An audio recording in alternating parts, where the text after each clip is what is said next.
successful and highly sought-after investment banker working for a large firm based in Portland. Well, that's disturbing. Noah's deep blue gaze was steady. Yes, it is. The night of the confrontation with Brian, Noah had been especially wonderful. Beckett, too, whom she'd never been able to thank enough for intervening on Ella's behalf. Tiana had arrived home that evening, clueless as to what had been going on, and walked into a chaotic scene straight out of her nightmares. Brian in cuffs in the back of Noah's cruiser, his nose and mouth bleeding from Beckett's powerful fist. When she'd found out what Brian had done, she'd wanted to rip him apart.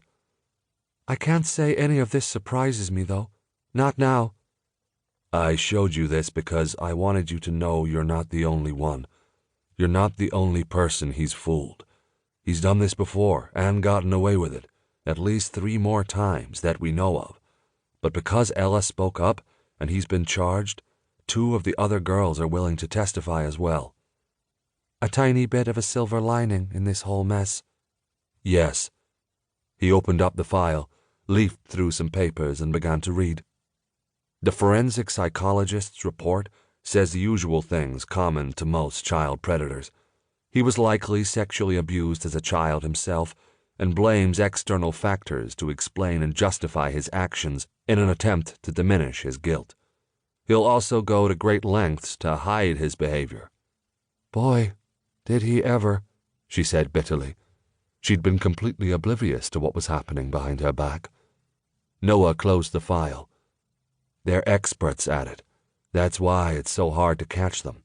And they control their victims, making it hard for the people they've hurt to speak out. But not Ella. He sat back in his chair, a slight smile lifting one side of his mouth. You've got a brave little girl there. I know it. She pulled in a breath and shook her head. How do you do this job, Noah? Seeing this kind of thing day after day? Thankfully around here that kind of thing is rare. But yeah, I've seen my fair share of shit. It's always harder when kids are involved. And I do it because I can make a difference and protect kids like Ella by taking the monsters off the streets and putting them away for as long as possible.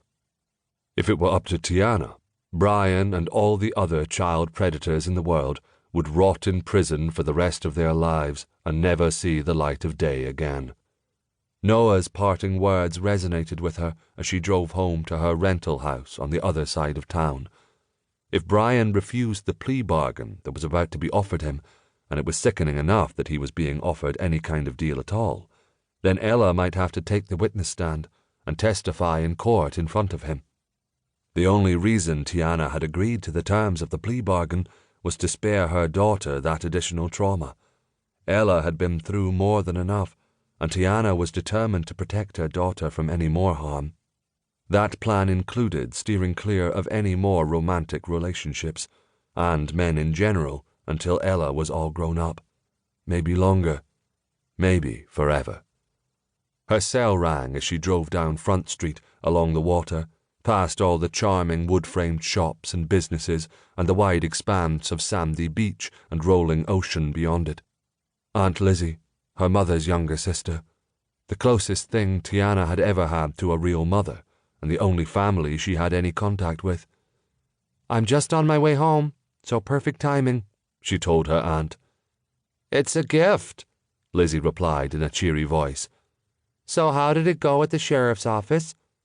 Depressing as hell, as expected. She relayed everything Noah had told her. When will you hear about the plea bargain? Not sure. Last I heard, the state attorney's office was still finalizing it. Lizzie grunted. I hope the pedo takes it. It's more than he deserves, especially if he's molested other girls. But I'd hate for Ella to have to go through the stress of a trial to put him away. Me too. And what else? I can tell there's something else. Spill. Aunt Lizzie knew her too well. It's Evan. A shocked pause followed her announcement. As in Ella's deadbeat sperm donor? The guy who ditched them both before Ella's first birthday and disappeared to chase women and his dream of being a